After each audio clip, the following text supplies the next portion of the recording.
भाई साहब मिस्टर पसंद सिंध जे सभिनी साथियुनि खे सलाम पेश कयां थो त सिंध जे हिन बरंदड़ इशू ते जेके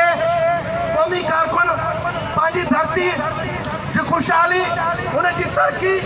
जी ॻाल्हि करनि था ऐं उन्हनि खे राति जे पेट में खंभे गुम कयो थो वञे। असीं हिन सॼे अमल जी मुसबत कयूं था ऐं हीअ घुर कयूं था त जल्द इज़ जल्द हिननि खे आज़ाद कयो वञे, छो त क़ौमी कारकुन सिंध जी तरक़ी मुल्क जी तरक़ी जी ॻाल्हि करनि था। हीउ तव्हांजो अमल जेको कानून जी लताड़ आहे, जेको अदालतुनि जी लताड़ आहे ऐं हिते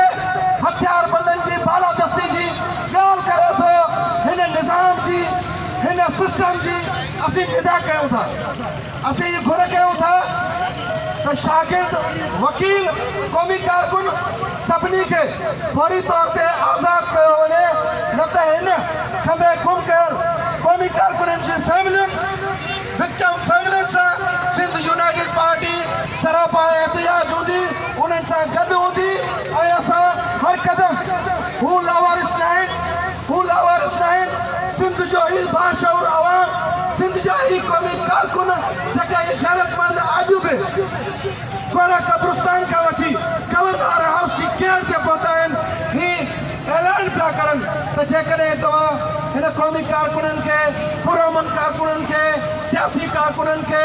वकीलनि खे, शागिर्दनि खे आज़ाद न कयो त असांजी तारीख़, असांजी जिदोजहद अञा वधीक ताक़तवर ऐं मज़बूत थींदी। जी असिल गभो पाणी धुक में घोड़े जे खाई, गभो पाणी धुक में घोड़े जे खाई, पंहिंजे ऊचे घाट खे पूर्ण झुकाई।